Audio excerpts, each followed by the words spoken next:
encore réaliser ce matin l'œuvre de ta grâce, la miséricorde que tu ne cesses de manifester pour chacun de tes enfants. Nous nous sentons honorés, nous nous sentons des privilégiés ce matin de pouvoir être rassemblés en ta présence et autour de ta parole. Seigneur, merci pour le mystère de ta présence que nous apprécions et que nous saluons également ce matin en ces lieux. Merci pour des hommes et des femmes qui se sont disposés afin de recevoir de toi quelque chose. Merci de pouvoir bénir encore cette famille d'Église, cette assemblée.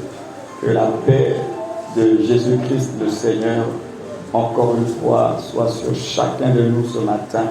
Et c'est avec action de grâce au nom de Jésus que nous avons ainsi prié et nous disons Amen, Amen, Amen.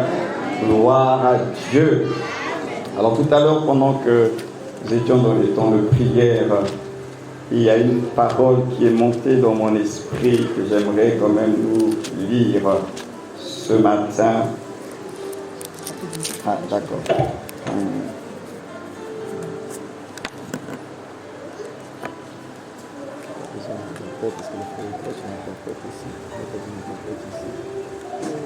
Oui, pourvu que vous respectez seulement le temps.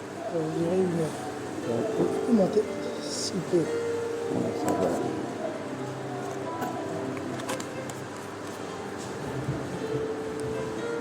De facile. Ça peut être intéressant. Alors, nous sommes dans le psaume 81, verset 14. Oh, il y a bien longtemps, j'avais reçu cette parole, nous étions encore au Maroc. Et lorsque j'avais reçu cette parole, cela m'avait bouleversé. Psaume 81, le verset 14. Je vais le lire et je vais peut-être essayer un peu de attirer un peu votre attention. La Bible dit, « Oh, si mon peuple m'écoutait, si Israël marchait dans mes voies, en un instant je confondrais leurs ennemis, je tournerai ma main contre leurs adversaires. Oh, si mon peuple m'écoutait, si Israël marchait dans mes voies, en un instant je confondrai leurs ennemis, je tournerai ma main contre leurs adversaires. » Alors vous voyez dans ce passage, le Seigneur dit, si mon peuple m'écoutait. Et nous voyons les conséquences de l'écoute à l'égard de Dieu. Et j'aimerais nous rappeler ce matin une chose importante. Dieu veut qu'on puisse l'écouter et non qu'on puisse l'entendre. Qu'on l'écoute, parce qu'on peut entendre sans écouter. Voilà. Donc, ce que Dieu attend de nous, c'est qu'on l'écoute, c'est pas qu'on entende.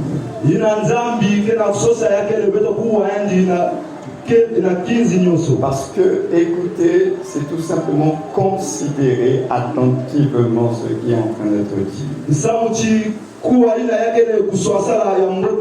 Donc l'écoute nécessite une certaine attention.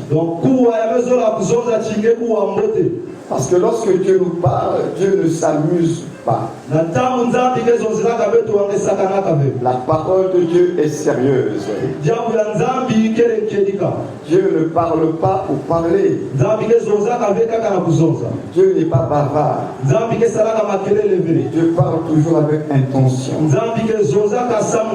Avec un but bien précis. Et la thématique que vous êtes en train d'aborder depuis quelques semaines, si je ne me trompe pas, en réalité, ce sont des rappels de Dieu pour son Église. Parce que dans ces temps qui sont les derniers, Dieu a suffisamment parlé à l'Église.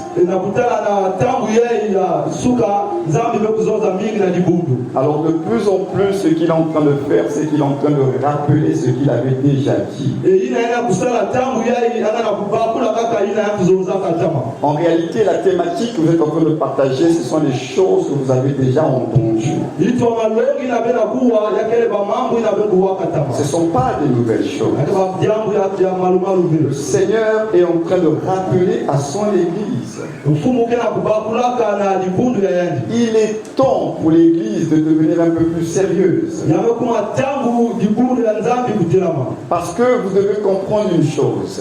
Dieu ne peut pas vous demander de faire une chose sans qu'il vous ait donné la capacité de faire cette chose.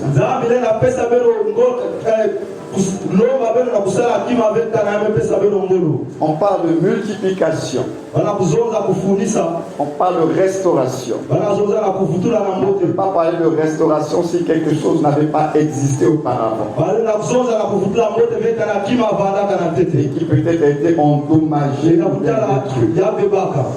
Et le Seigneur nous parle de restauration et de multiplication. Donc vous devez comprendre ce matin que la multiplication dont vous êtes en train de parler depuis quelques jours, ce n'est pas quelque chose de nouveau que Dieu est en train de vous demander.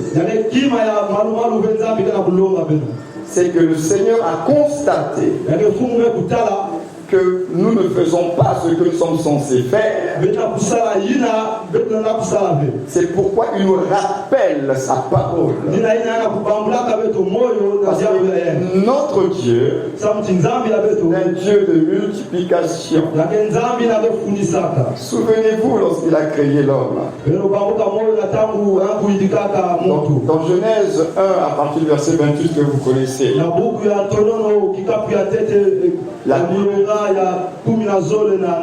la Bible dit que Dieu les bénit. Et Dieu va déclarer des paroles. Dieu va dire soyez féconds.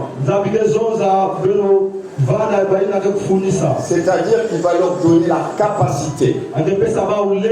Soyez féconds et ensuite il dit multipliez-vous. Dieu savait très bien qu'il ne pouvait pas se multiplier sans avoir la capacité. C'est pourquoi quand Dieu leur dit multipliez-vous, Dieu d'abord a dit soyez féconds. Donc la multiplication n'est pas quelque chose qui doit vous surprendre et vous étonner. Et ce n'est pas aussi quelque chose que vous allez le faire par votre capacité. Tout ce que Dieu vous demande de faire pour lui, il va vous donner lui les moyens de les accomplir. C'est pourquoi même quand vous demandez Seigneur le Saint-Esprit que je sois rempli, c'est toujours pour accomplir la mission de Dieu. Donc, quand Dieu dit multipliez-vous, c'est qu'il sait que vous avez déjà la capacité en vous. Maintenant, la question est pourquoi il n'y a pas de multiplication alors qu'il y a déjà capacité. Vous avez en vous le Saint-Esprit. Et le Saint-Esprit est là pour vous donner la capacité. Le Saint-Esprit est là pour donner la force et la puissance pour accomplir les œuvres de Dieu. Mais la question est pourquoi il n'y a pas multiplication? Alors vous connaissez tous cette histoire dans Matthieu 25. La parabole des talents. Alors je veux attirer notre attention sur un aspect important de cette parabole. C'est que cette parabole se situe parmi les paraboles de la fin des temps. Parce que à partir du chapitre 24 de Matthieu, le Seigneur parle des événements qui concernent les temps de la fin de son retour. Cette parabole des talents, Jésus n'a pas parlé de cela au début de son ministère. Il parle de cette parabole dans un contexte qui concerne son retour et les temps de la fin. Donc, puisque nous sommes dans les temps de la fin, nous sommes concernés par cette parabole. Et nous découvrons dans cette parabole que un maître va donner à ses serviteurs des talents, c'est-à-dire des capacités.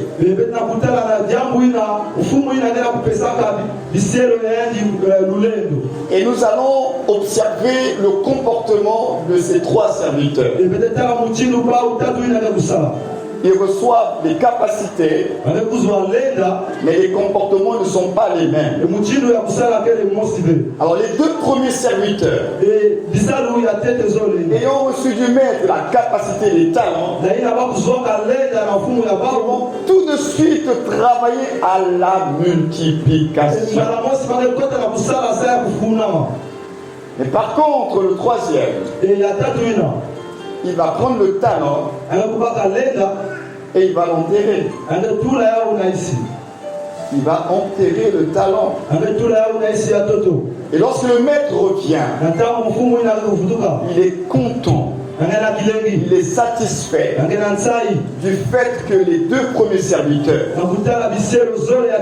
aient compris la pensée du maître, aient compris la raison d'être des talents qu'on leur avait donnés. Ils ont multiplié cela. Il était heureux. Alors arrivé au troisième serviteur, alors il va donner des raisons. Il va restituer le talent à son maître. Et ce qui nous choque dans cette affaire, il va dire que j'ai eu peur. L'un des problèmes qui empêche que tu te multiplies pas et qu'il n'y a pas de multiplication, c'est la peur. Non seulement c'est la peur, mais c'est la mauvaise perception qu'il avait de son maître. Il n'avait pas le bon regard concernant son maître. Et ajouter à cela la peur. Et à cause de cela, il a été disqualifié. Je répète ce matin, Dieu ne peut pas vous demander de faire une chose sans au préalable que lui-même Dieu vous ait donné la capacité. La chose de la multiplication qui est en chacun de vous. Donc nous allons voir quelques vérités ce matin. Déjà vous devez comprendre que la multiplication c'est un ordre, c'est pas une option, c'est un ordre de Dieu. C'est un ordre. C'est pas une option. Dieu est le Dieu de la multiplication. Et Dieu s'est arrangé de mettre dans chacune de ses créations le potentiel de la reproduction. La multiplication doit venir d'un potentiel, d'une capacité. Voilà pourquoi Dieu n'a pas créé l'humanité. Dieu a créé Adam et Ève. Et il a mis en Adam et Ève le potentiel de reproduction.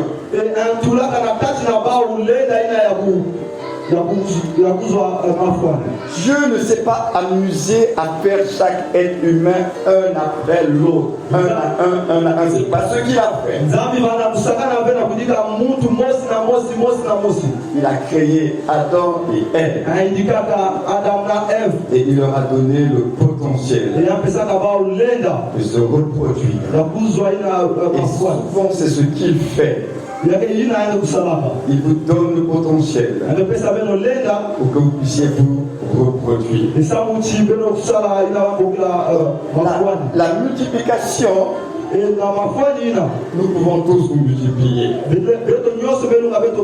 Maintenant, nous allons voir une petite histoire. Une petite histoire, on va voir tout à l'heure. Pour comprendre que on a un choix à faire.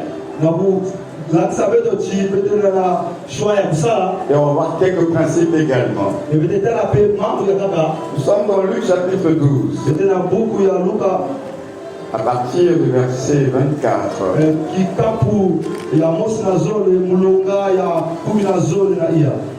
Et si j'avais peut-être un sous-thème, j'allais donner le choix du grain de blé.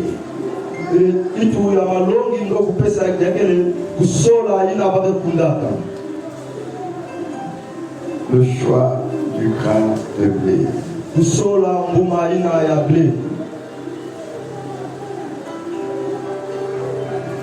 C'est plutôt Jean 12, 24, excusez-moi, Jean 12.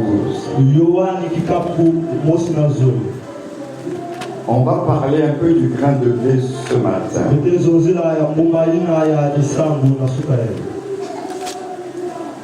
Alors,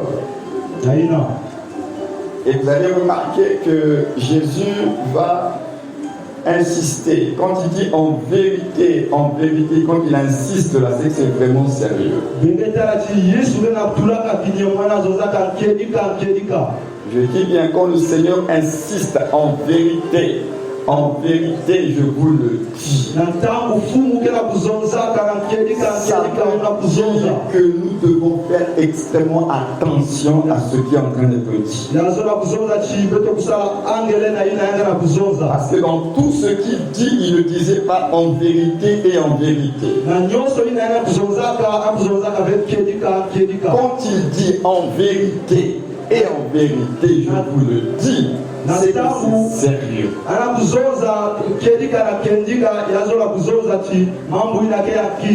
Il dit si le grain de blé qui est tombé en terre meurt, il reste seul. Mais s'il meurt, il porte beaucoup de fruits. J'ai dit on va parler un peu de ce grain ce matin. On nous parle d'un grain de blé, donc d'une semence. Et maintenant le Seigneur dit que si ce grain, donc cette semence qui tombe à terre,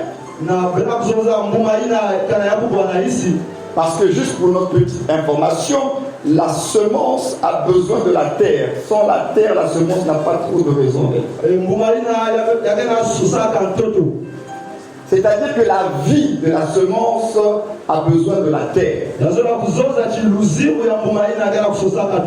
la semence n'est pas plantée dans une terre, elle ne va jamais libérer la vie qui est cachée en elle.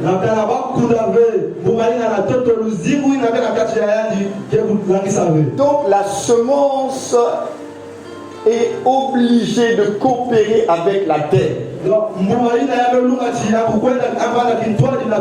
Maintenant, on nous dit ici que si le grain de blé qui est tombé en terre ne meurt, il reste seul. Donc il y a un si ici. Ça veut dire que le grain de blé a la possibilité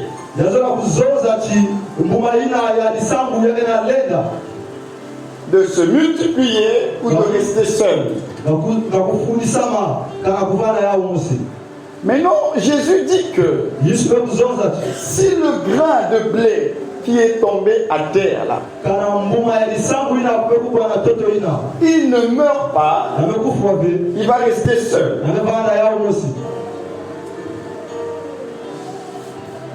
S'il ne meurt pas, il va rester seul. Il est toujours là, mais il est seul. Mais par contre, s'il meurt, il va devenir pluriel, une multitude. Donc c'est là que vous comprenez un principe par rapport à la multiplication.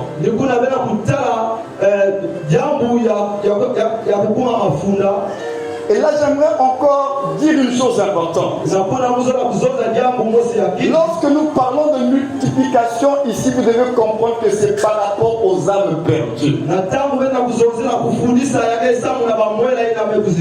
Quand Dieu nous appelle à nous multiplier, c'est qu'il nous appelle à aller vers les âmes perdues.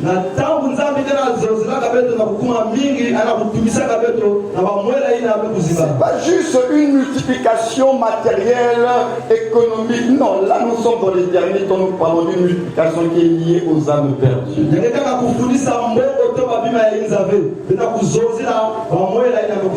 Une église peut être comme le grain de blé qui est sur la terre mais qui n'est pas prête à mourir.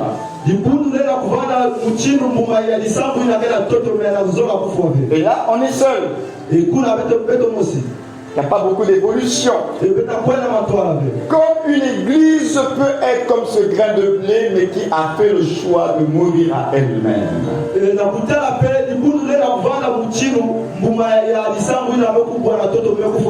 Et quand je parle d'église ici, je suis en train de parler de toi et de moi. Je ne parle pas d'une dénomination, je ne parle pas d'un bâtiment, je parle de toi.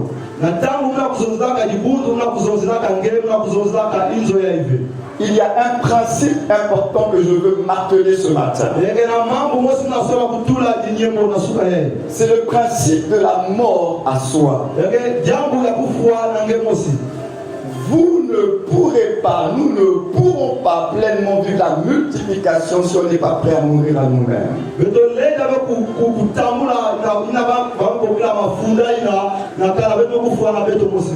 Nous devons comprendre que Dieu a mis en place des principes.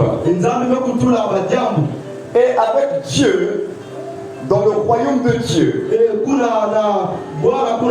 les principes et les lois ne sont pas comme les principes de ce monde. Dans le royaume de Dieu, pour être grand, il faut être le plus petit de tous. Dans le royaume de Dieu, pour vivre, il faut mourir d'abord.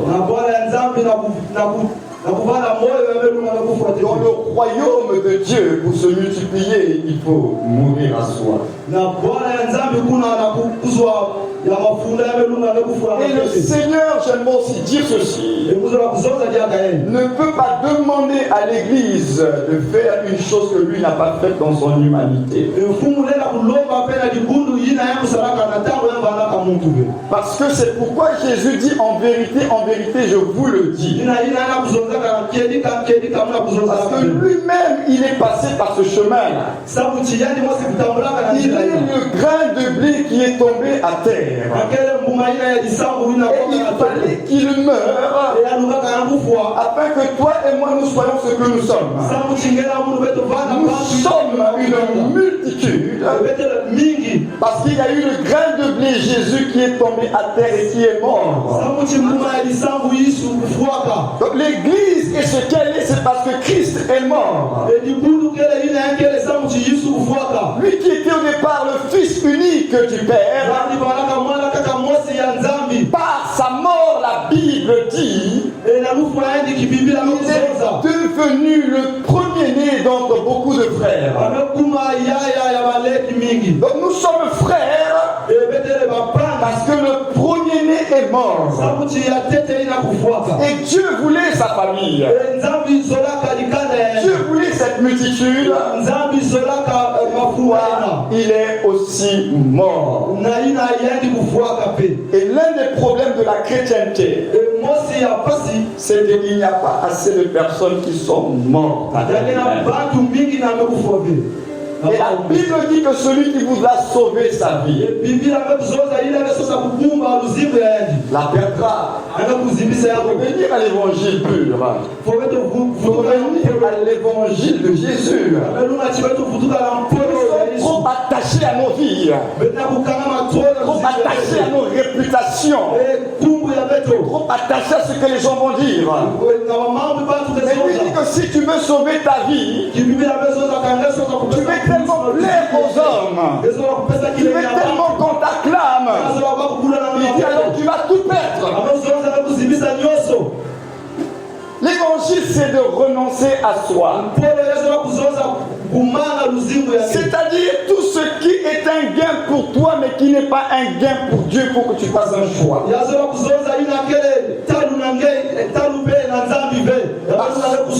Parce que ce qui t'arrange n'arrange pas toujours Dieu. Ce qui est bon selon toi n'est pas toujours bon selon Dieu. Alors jour après jour, nous sommes appelés à faire un choix. Faire la volonté de Dieu ou bien faire notre volonté.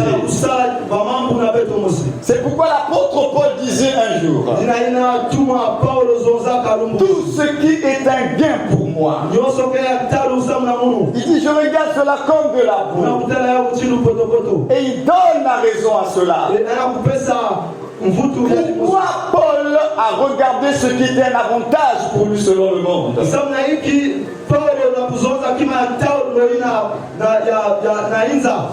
C'était un avantage pour lui, mais lui dit c'est comme de la boue.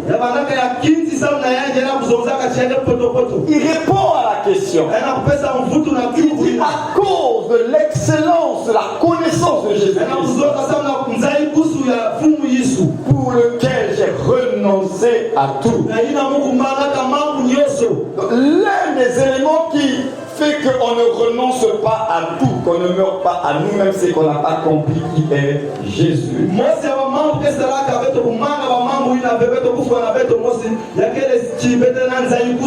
n'a pas compris qui est Jésus, sa vie, son ministère, sa mission, on n'a pas compris ça. Voilà pourquoi on s'attache à notre vie, à ce qui est un avantage sur cette terre. On n'a même pas compris ce qu'on est devenu en lui. L'Église ne doit pas oublier qu'elle est pèlerin sur la terre. La terre n'est pas notre destination finale. Nous sommes ambassadeurs de Jésus sur la terre. Mais nous sommes un peuple en marche pour Dieu. Quelquefois nous oublions notre identité en tant qu'Église. Alors on est dans le confort de cette vie terrestre. Et dans ce confort-là, on oublie que Dieu nous appelle à mourir à nous-mêmes pour pouvoir entrer dans la multiplication. Et tant que nous ne prendrons pas conscience que seule la mort produira la vie, il n'y aura pas de multiplication. Et là, j'aimerais dire encore une autre chose. Nous avons entendu des prédicateurs ici. La multiplication, en réalité, ce n'est pas pour remplir une église locale et la gloire d'une église locale. C'est pour le royaume de Dieu. C'est pour la cause du royaume de Dieu. Donc quand nous nous engageons pour témoigner de Jésus, c'est pas juste pour la gloire de l'église locale. C'est parce que lorsque un pécheur se répand, le ciel est dans la joie. Donc quand vous vous engagez dans la multiplication, dans l'évangélisation, l'évangélisation, ce n'est pas juste pour la gloire de l'église locale. Parce que c'est votre mission. Et le Seigneur est content quand vous faites cela. Donc en réalité, c'est l'église invisible de Jésus-Christ qui prend de l'ampleur. C'est le royaume des ténèbres qui est dépeuplé. Et c'est le royaume de Christ qui est rempli des âmes sauvées. Donc il faut déjà que vous compreniez que bon, c'était le programme de l'église, bon, la multiplication. Vous attachez ça à l'église. Je suis venu vous dire ce matin, ce n'est pas une affaire d'église, c'est l'affaire de Dieu. Même s'il n'y avait pas eu cette thématique-là, c'est ce que Dieu attend de nous tous. Moi, je vous disais, c'est un rappel. En tant qu'Église, vous avez reçu le Saint-Esprit. Comment vous travaillez avec le Saint-Esprit?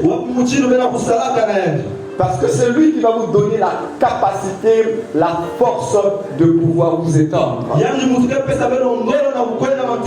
C'est lui qui vous conduira vers les personnes qui ont besoin de Jésus. C'est lui qui vous donnera la stratégie de Dieu. Donc il faut revoir sa relation avec le Saint-Esprit. Pendant longtemps, tu as dit je n'y arriverai pas. J'ai peur, tu as ramené ça à ton jeu. Mais justement, il ne s'agit pas de ton jeu, il s'agit du Saint-Esprit en toi.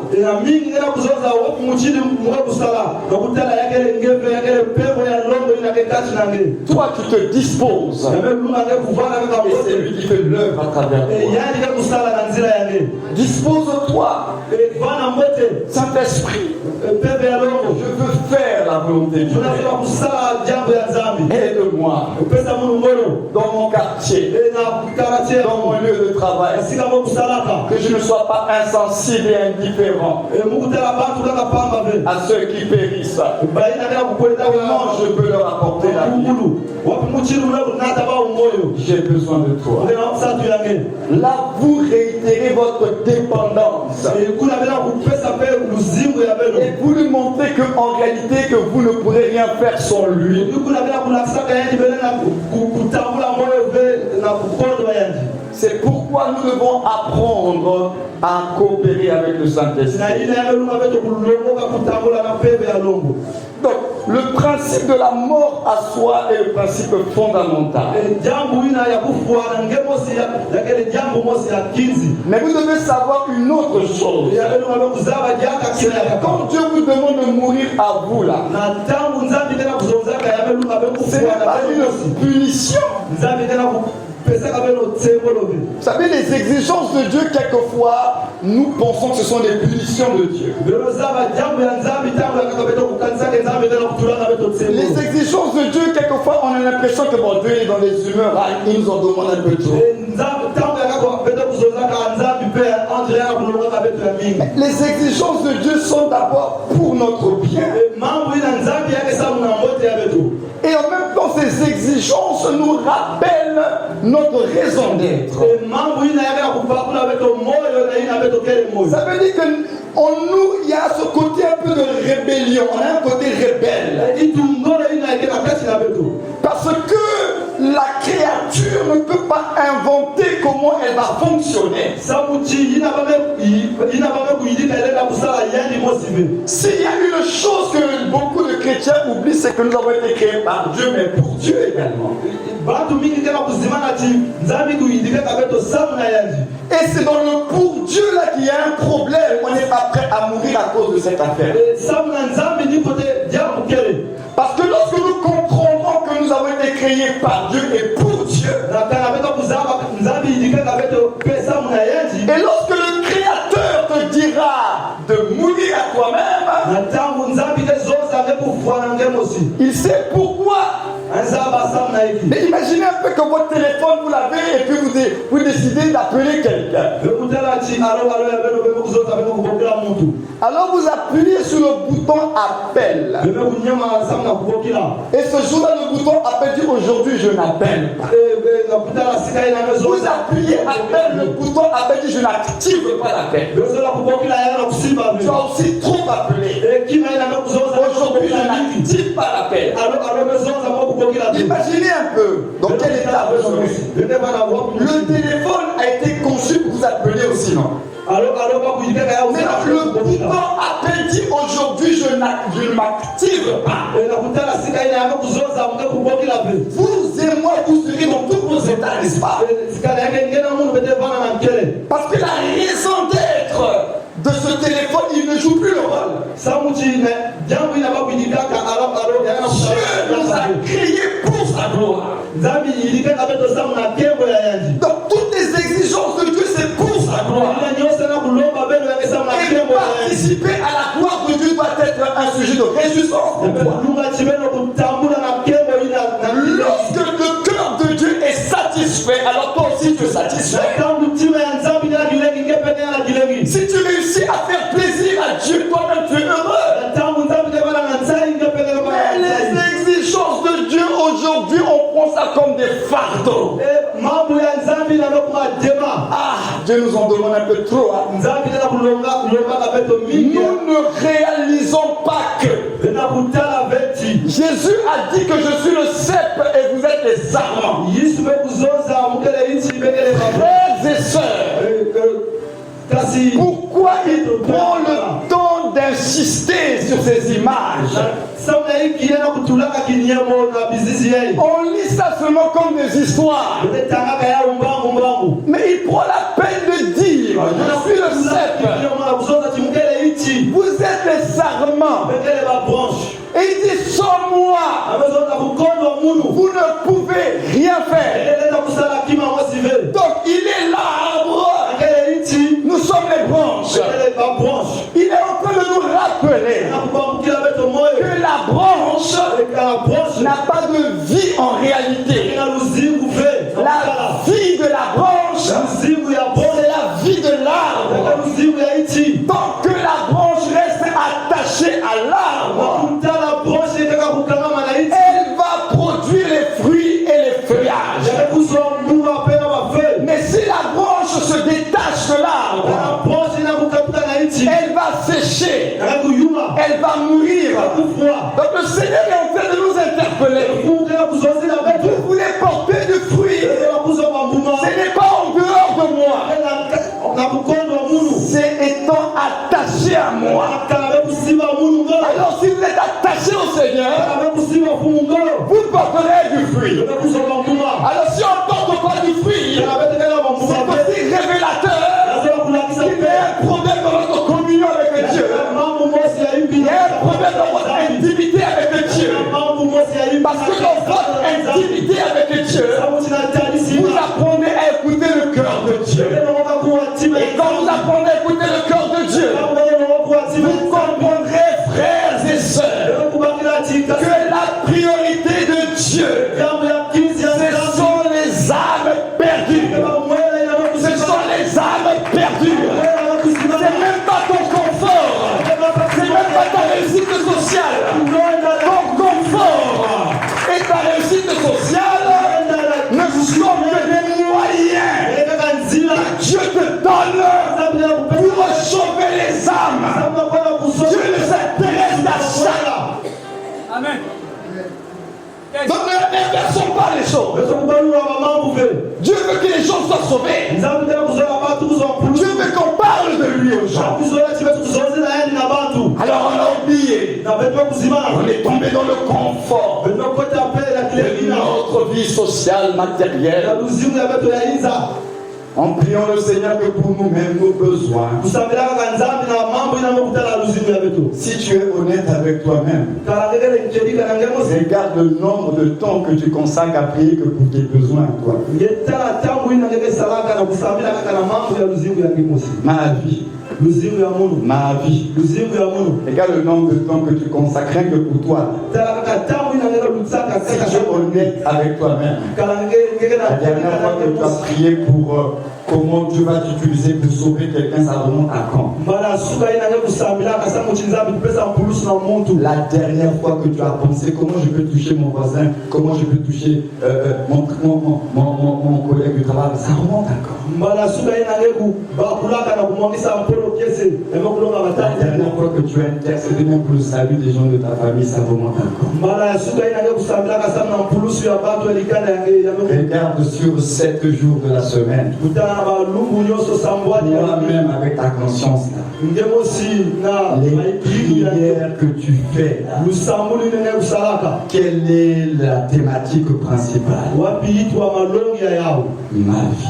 luzingu ya munhu Ma vie. luzingu ya munhu Ma vie. luzingu ya munhu Tout est tourné que sur nous-mêmes. nyonso kakaka na beto mosi Il a dit chercher premièrement mekuzonza beno kusosa ya tete le royaume kifulu et sa justice. epe na kutala ya mbote Toutes choses. nyonso Toutes choses.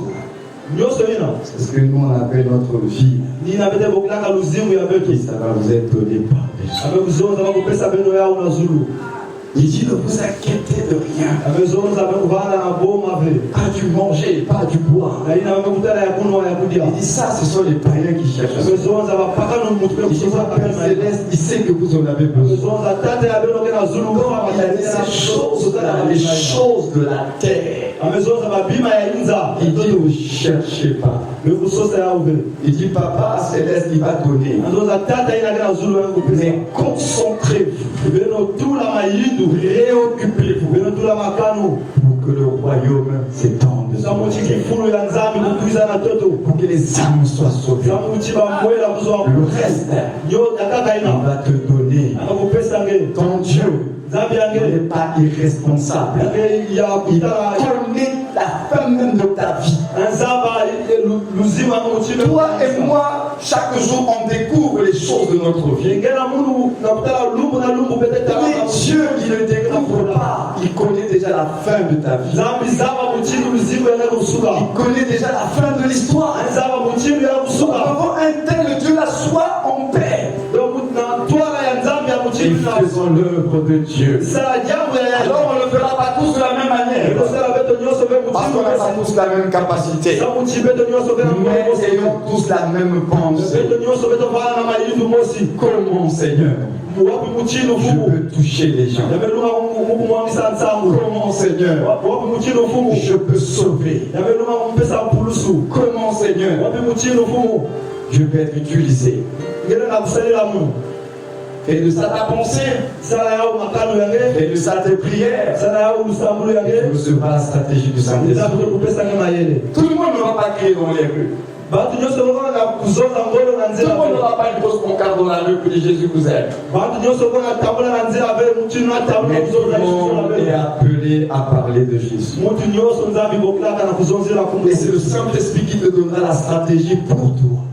peve ya leo ngepesa nge muchindu nge usala De telle sorte que le Christ de Jésus soit annoncé. esa muchi nge kuzonzila fumu yisu Donc la peur là, boma ina il faut que tu enlèves cela. nge kukatula yao Comment elle sera enlevée? wapi muchindu nge kukatula yao Tu ne coopères pas avec le Saint-Esprit. tambola kitwali na peve ya Parce que leo lui, il n'est pas un esprit de peur. samuchi yange ne peve ya boma Il te donnera le courage qu'il faut. ngepesa nge ina babokila Parce que tu ne vas pas t'appuyer sur toi. samuchi nge kutula ngolo na nge Tu mosive vas t'appuyer sur lui. nge kutula tima yange nyonso na yanji Donc, le principe de la mort à soi, jambo ina ya kufuana nge mosi c'est ce que j'ai voulu amplifier et je ne fais que amplifier cela ce matin. edina ina muna tulaka kinyemo be tuladiaka Mais cette mort à soi ekufuana ya nge mosi ina aura pour fondement une seule chose. yaka kuvandila na kima mosi Si vous voulez bien mourir à vous-même, kana beno lenga mbete kufuana beno mosi vous aurez besoin de prendre conscience d'une seule vérité. yabelunga be kuzaba jambo mosi C'est l'amour de Dieu eluzolo ya nzambe pour vous. samuna beno Vous allez mourir à vous-même à cause de son amour. Vous allez obéir à cause de l'amour de Dieu. Abraham a accepté. Abraham savait que Dieu l'aimait. Abraham était l'ami de Dieu. Il a vu les bontés de Dieu. Et quand Dieu a dit à Abraham, donne-moi Isaac, ton unique, ton fils, que tu aimes beaucoup. La Bible ne dit pas qu'Abraham a lutté, il a intercédé. Parce que Abraham, lorsque Dieu a dit détruire Sodome et Gomorrhe, Abraham était un grand intercesseur, il a intercédé.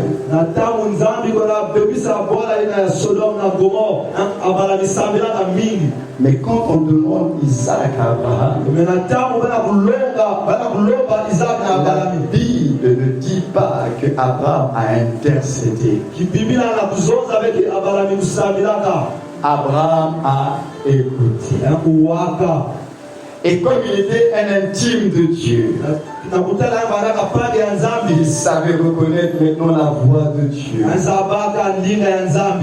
Et là, il a su à ce moment-là que c'est Dieu qui parlait. Et quand tu n'es pas un intime de Dieu, il y a certaines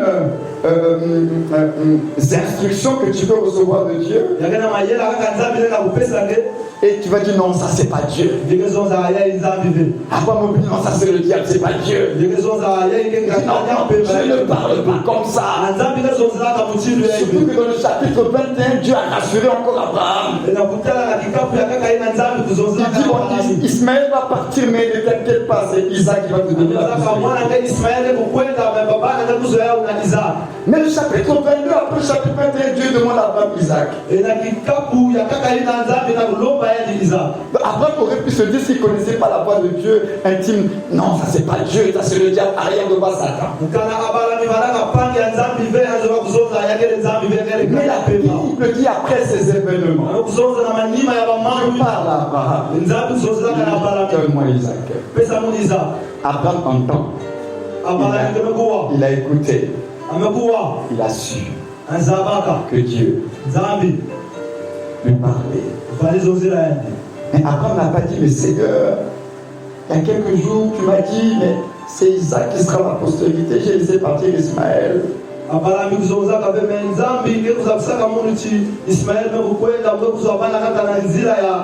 Seigneur, je ne comprends pas. Quoi, tu veux me voir souffrir, tu veux que je sois un homme malheureux. Cela te fait penser peut-être à certaines prières que tu as eu à faire un jour au Seigneur. Seigneur, tu veux que je sois malheureux. Qu'est-ce que les gens ne vont pas dire, Seigneur? Tu m'as dit qu'il sera mon héritier. J'ai voulu que ce soit Eliezer de Damas, tu m'as dit que ce n'était pas lui. J'ai voulu passer par Ismaël, tu dis que ce n'est pas lui qui doit partir. Et maintenant, l'élément multiplicateur que tu m'as donné, qui est Isaac. Mais si tu me le prends, Seigneur, tu as dit que je serai le père d'une multitude.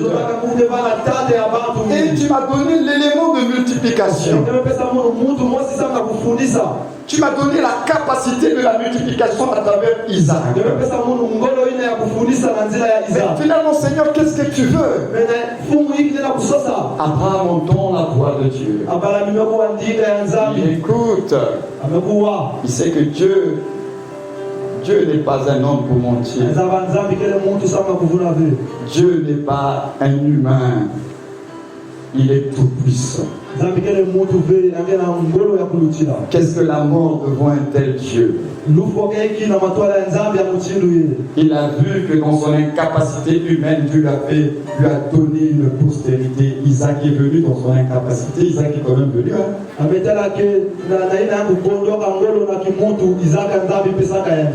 Alors même si Isaac devait mourir, Abraham avait la foi que son Dieu pouvait ressusciter son fils.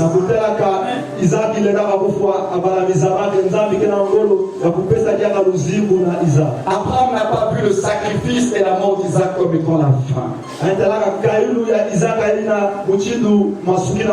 Parce qu'il n'y a que Dieu qui peut mettre un terme à toutes choses. Alors Abraham a dit, si Dieu le fait, il n'y a pas de problème, je vais obéir et il est parti. Jusqu'à arriver au mont Moria. Vous vous rendez compte que jusqu'à bâtir l'autel, jusqu'à lier son fils, comment, quel était son état intérieur, son fils. Surtout quand le fils encore lui dit, mais papa, nous avons le bois, nous avons le feu, mais où est le sacrifice?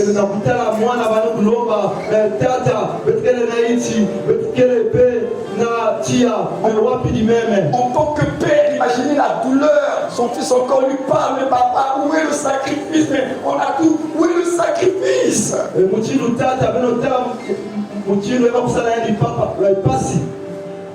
Mais vous entendez le langage de papa Abraham, il dit, Dieu se pouvoir. Dieu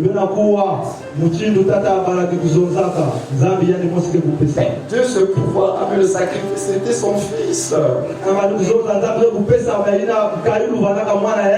Mais il ne le dit pas. Il met toujours Dieu au centre. Dieu ce pouvoir. Apprenons à mettre Dieu au centre de tout. Au centre de nos difficultés. Au centre de nos problèmes. Au centre de nos incapacités. Apprenons à mettre Dieu à sa place, parce que Dieu va faire. Dieu est capable. Ça va aller. Dieu ne va pas oublier. C'est le langage de papa Abraham. Il met Dieu au centre de la difficulté, du problème. Dieu au centre. Et là, il est prêt même. Je ne sais pas si vous arrivez à visualiser un peu l'histoire jusqu'à attacher son fils.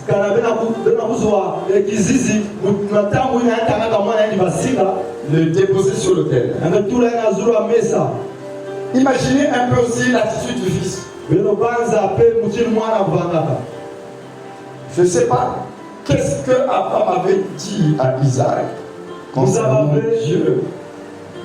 Mais Isaac n'était pas obligé aussi de coopérer. Hein?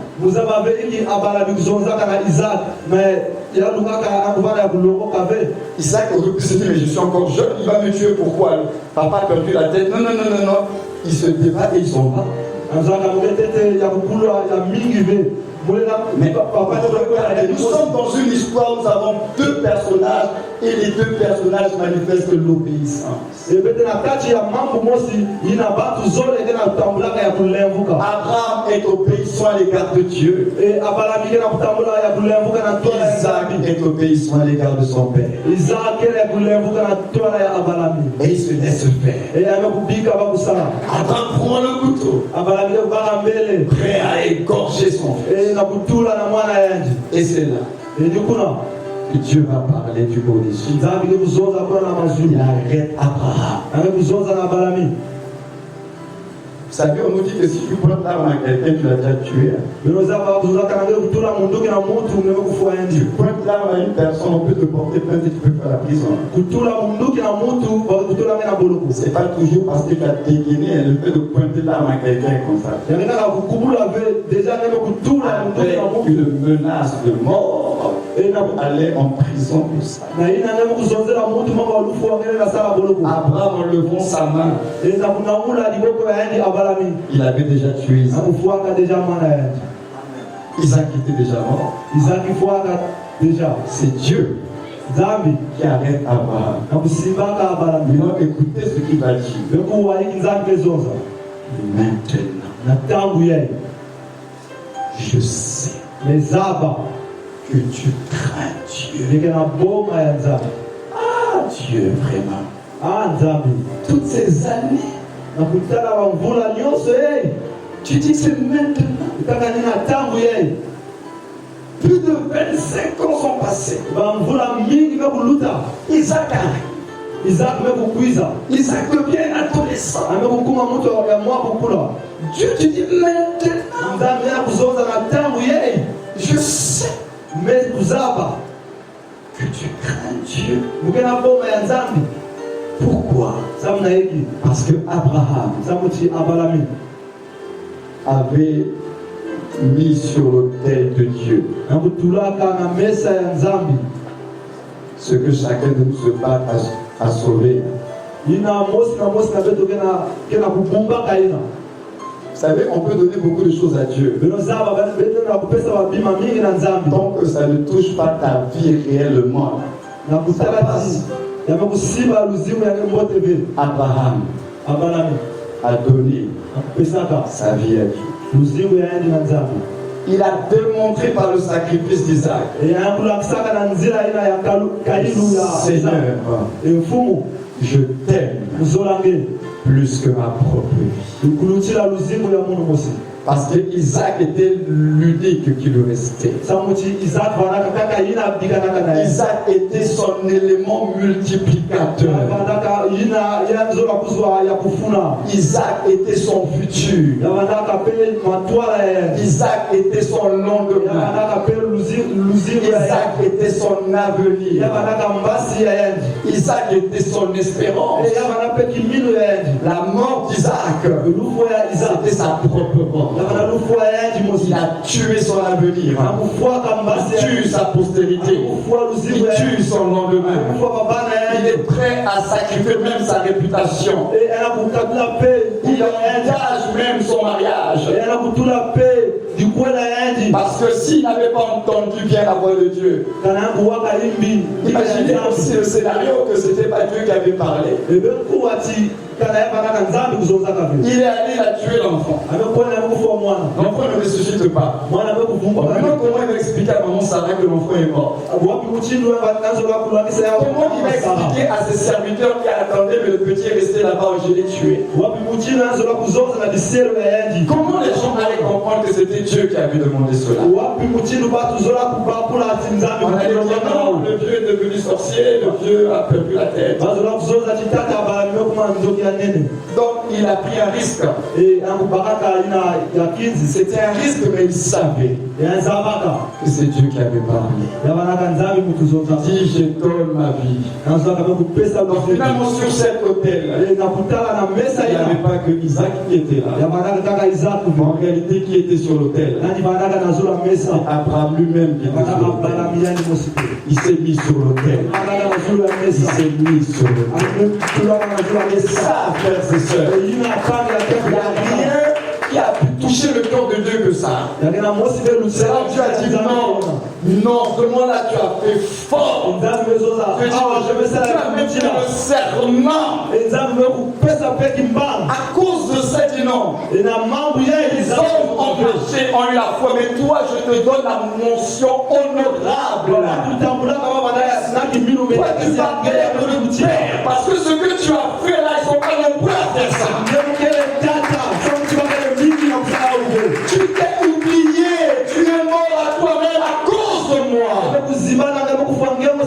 À cause de ton amour pour moi. À cause de ma volonté. Tu n'as pas regardé à toi. Alors fils, nous voulons vivre la multiplication. Apprenons de plus en plus à ne plus regarder à nous-mêmes. Découvrons la volonté de Dieu. Et répondons présent tout simplement. Et quand vous répondez présent, vous demandez aussi à Dieu la grâce. Seigneur, je veux, mais j'ai besoin de la grâce. Et là, Dieu, il sera content. Donc ce matin, je vais m'arrêter là pour pouvoir dire à l'Église que Dieu nous appelle à nous multiplier. La multiplication ici, c'est la conquête, c'est l'évangélisation, c'est de nous déployer. Si tu n'es pas prêt à mourir, tu vas être seul. Voilà pourquoi souvent on est seul aussi. On vient au culte que tu es seul.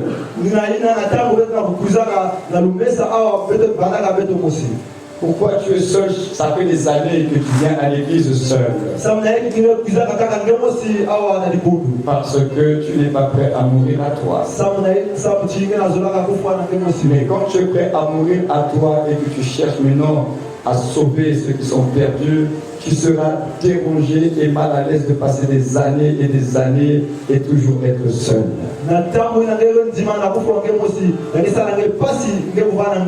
C'est pourquoi j'ai parlé du grain de blé. On a dit que s'il tombe à terre, mais s'il ne meurt pas, il reste seul.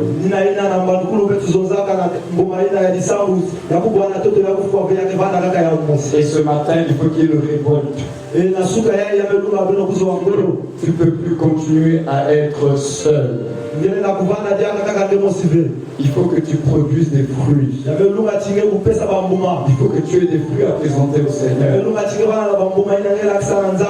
Et ces fruits, ce sont des personnes que tu as impactées, que tu as marquées, que tu as encouragées, que tu as amenées à Jésus. Parce que tout ce que nous faisons, que ce soit les longues heures de prière, les intercessions, la finalité, ce n'est pas juste pour nous-mêmes, c'est pour bénir aussi les autres.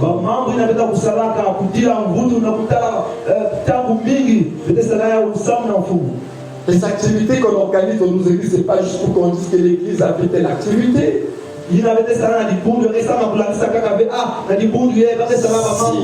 ce que nous faisons n'est pas tourné vers ceux qui sont perdus, on passe un bon moment ensemble entre chrétiens, mais on n'est pas en train d'accomplir la volonté de Dieu. Dieu veut que nous puissions déployer tous nos efforts, notre énergie vers un but, ceux qui ne sont pas sauvés.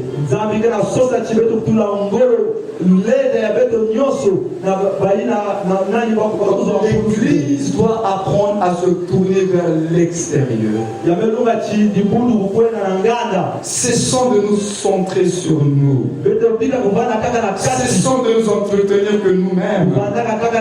Si l'entretien de nous-mêmes ne nous pousse pas à aller à l'extérieur, c'est qu'on est en train de perdre notre temps. C'est pourquoi il faut que les consciences soient réveillées. Vous pouvez le faire. Parce que Dieu vous a donné le Saint-Esprit. Vous pouvez le faire. Vous pouvez le faire. Si vous changez l'ordre de vos priorités. Alors on va se lever, on va prier ce matin. Tu peux le faire.